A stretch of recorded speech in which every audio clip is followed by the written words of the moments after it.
Ok, donc bonjour à toutes et à tous, bienvenue dans cette nouvelle vidéo. Donc je me trouve en extérieur, je sais pas si c'est très audible, si on m'entend correctement. Bref, je suis là pour aujourd'hui, je tourne cette vidéo pour vous expliquer qu'il y a une erreur fondamentale en tant que débutant qu'il faut absolument éviter. Donc cette erreur, c'est tout simplement de vouloir s'éparpiller, se lancer dans de nombreux business à la fois.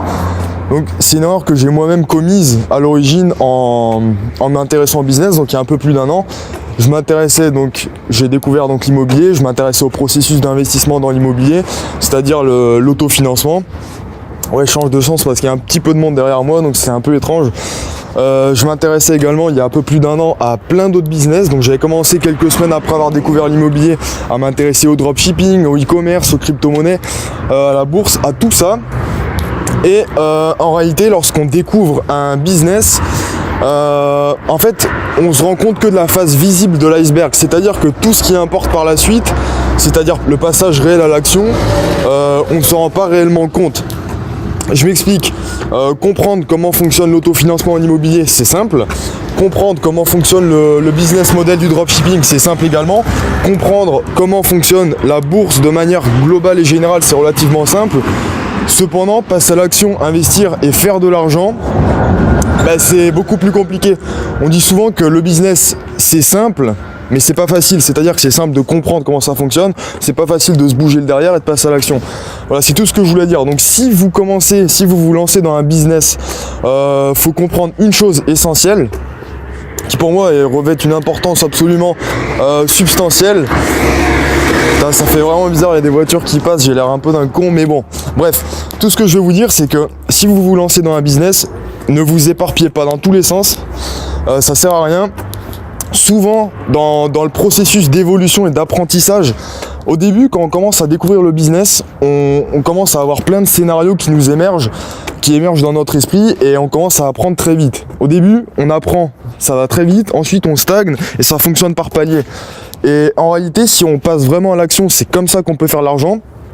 Et ce qu'il faut comprendre, c'est que passer à l'action, ça prend beaucoup plus de temps finalement que de juste comprendre le principe du business. Et moi, c'est une erreur que j'ai faite au début, il y a un peu plus d'1 an, j'avais lancé mon premier business en dropshipping, j'avais fait un peu d'argent, mais en même temps, comme je vous ai dit, je m'intéressais à l'immobilier, à la bourse, aux crypto-monnaies, et lancer un business en soi, c'est chronophage, beaucoup plus qu'on le pense, et en fait, en m'éparpillant, j'évoluais pas assez vite finalement en dropshipping. Et c'est ça le problème. Donc l'objectif, c'est d'avoir c'est de se fixer des objectifs à court, moyen ou long terme. Donc moi, mes objectifs court terme, c'est de me générer X euros avec du dropshipping dans les 2 prochaines années. Mes objectifs moyen terme, c'est d'acheter mon premier bien immobilier donc dans les 5 ans à venir.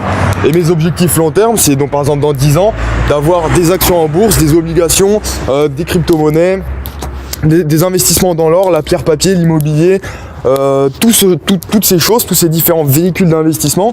Et voilà, l'objectif, vous devez juste avoir vous fixer des objectifs court, moyen, long terme, peu importe, et les faire évoluer le plus possible. Bref, tout ça pour vous dire une seule chose. Donc je sais que c'est un peu long finalement, mais tout ce qui importe, c'est au départ de pas trop s'éparpiller et de choisir un business, parce que dans tous les cas ce sera chronophage. Vous vous concentrez que sur ce business, et une fois que vous aurez atteint un certain niveau d'expertise, là vous pourrez éventuellement déléguer une partie de votre business, vous intéresser à d'autres business, etc. et évoluer. Mais au départ, au lieu de vous éparpiller et de penser tout faire, intéressez-vous à un seul business. Par exemple, moi en ce moment, ce qui m'intéresse, c'est le dropshipping. Dans 2-3 ans, ce sera également l'immobilier, etc. Bref, voilà, donc c'est tout pour cette vidéo. Je sais qu'elle était un peu longue, je me suis un peu éparpillé justement, donc j'en suis un peu désolé. Comme d'habitude, si la vidéo vous plaît, likez, commentez, partagez, faites tout ce que vous voulez. Et puis quant à moi, je vous dis à très vite pour une prochaine vidéo.